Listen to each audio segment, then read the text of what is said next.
All right, let's dive right into this explainer. Today we're going to peel back those loud, everyday headlines to look at the hidden architecture of a really complex global crisis.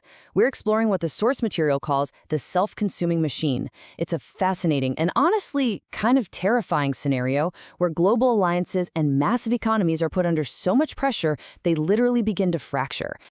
Here's our roadmap to trace this machine from the surface right down to the hidden balance sheets. First, the illusion of power. Second, the self-consuming machine. Third, Japan's triple vice. Fourth, the institutional trap. And finally, the 30-day countdown. Section 1. The illusion of power. To understand how empires act under extreme pressure, we first have to look at the massive gap between what's being publicly claimed and what the underlying data actually shows.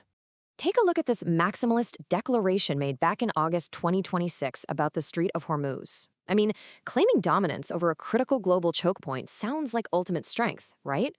But here's the key takeaway. Loud territorial claims at the absolute edges of an empire's reach are often just a performance. They're trying to hide internal stress. To see the reality, we've got to look past the rhetoric and look straight at the balance sheets. In Wow, the data tells a totally different story. To sustain a naval blockade against Iran without causing domestic gas prices to completely spike, the U.S. is quietly draining its own emergency savings account. The Strategic Petroleum Reserve has plummeted down to just 243 million barrels. To put that into perspective, that takes us all the way back to 1983 levels. Now notice the warning highlighted here from petroleum engineers at Texas A&M. The absolute minimum floor to keep these physical salt caverns structurally sound is 250 million barrels. So the U.S. is currently standing deep inside the danger zone. If they drop too low, these caverns face permanent, catastrophic collapse. They are literally risking their physical energy survival just to mask a crisis back home. At the exact same time, the fiscal dashboard is flashing bright red.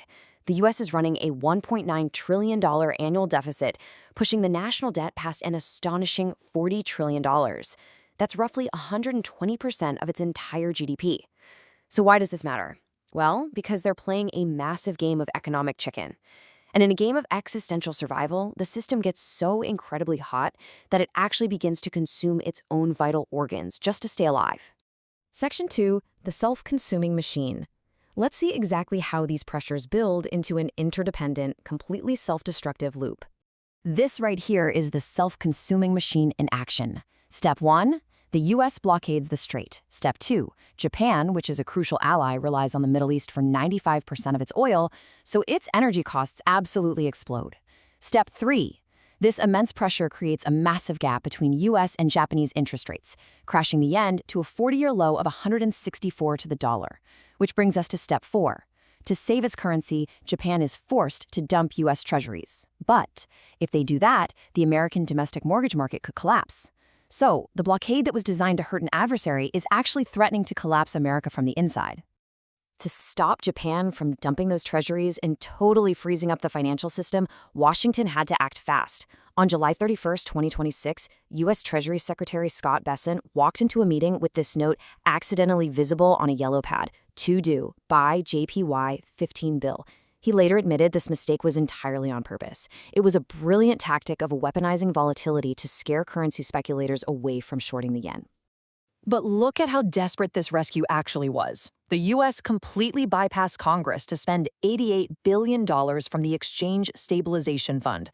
But here's the crazy catch. They paid in euros. They secretly used European monetary assets to rescue Japan. And get this, they didn't even give the European Central Bank a heads up in advance. The U.S. machine is eating itself by secretly spending Europe's money to fix a mess it caused for Japan. Section 3. Japan's triple vice. Because while Washington drains its resources to plug these leaks, Japan's neighbors are smelling blood in the water. Japan is caught in a highly coordinated triple vice designed to bleed them dry and constrain their defense policies. From the south, China chokes off rare earth elements, seriously threatening Japan's high-tech industry. From the west, North Korea launches missiles, exploiting public anxiety to constrain Tokyo's leaders. And from the north, Russia is conducting massive naval drills to assert aggressive control over the disputed Coral Islands. Now, the Russian approach here is a highly calculated psychological insult. Back in August 2026, Vladimir Putin didn't show up to the disputed islands with a bunch of generals. Nope, he casually toured a local fish factory and tasted some caviar. By acting as a casual everyday administrator, Russia is loudly signaling that the dispute is completely over. This is Russian land and they're just checking on their factories.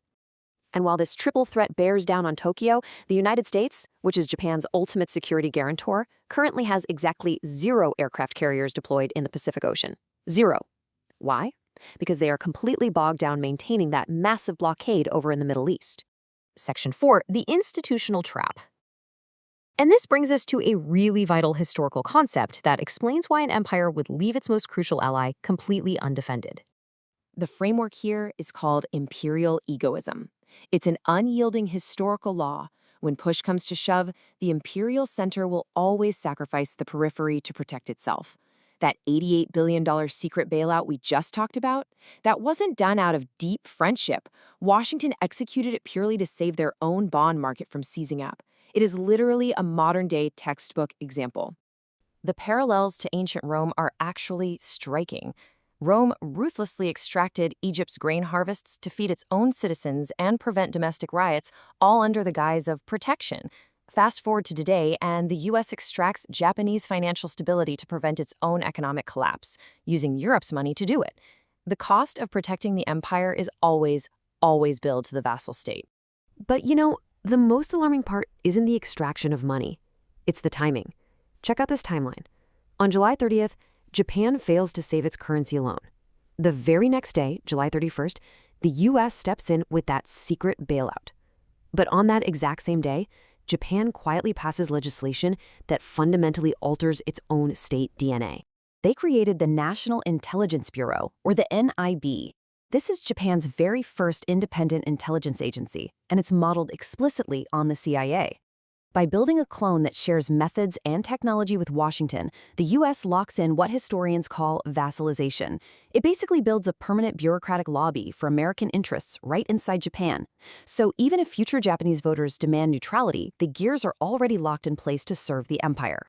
Section 5, the 30-day countdown. As we look at these fracturing systems, we are watching the absolute limits of American hegemony being tested in real time. Over the next 30 to 90 days, the source analysis suggests we need to be watching 4 critical markers. First, the yen. If it slides back to 164, the threat of a Treasury dump returns. Second, the blockade. Supertankers are already loading Iranian oil, revealing the blockade as expensive theater. Third, the fraying alliance. The Japanese Prime Minister's approval is plunging under the weight of the triple vice. And fourth, U.S. politics. Senator Elizabeth Warren is investigating this secret bailout. If fiscal conservatives join her, the entire political coalition sustaining this operation could absolutely shatter. The United States is draining its emergency oil supply, leaving the Pacific completely unguarded, and burning European assets to fund a leaky blockade. The center is desperately protecting itself.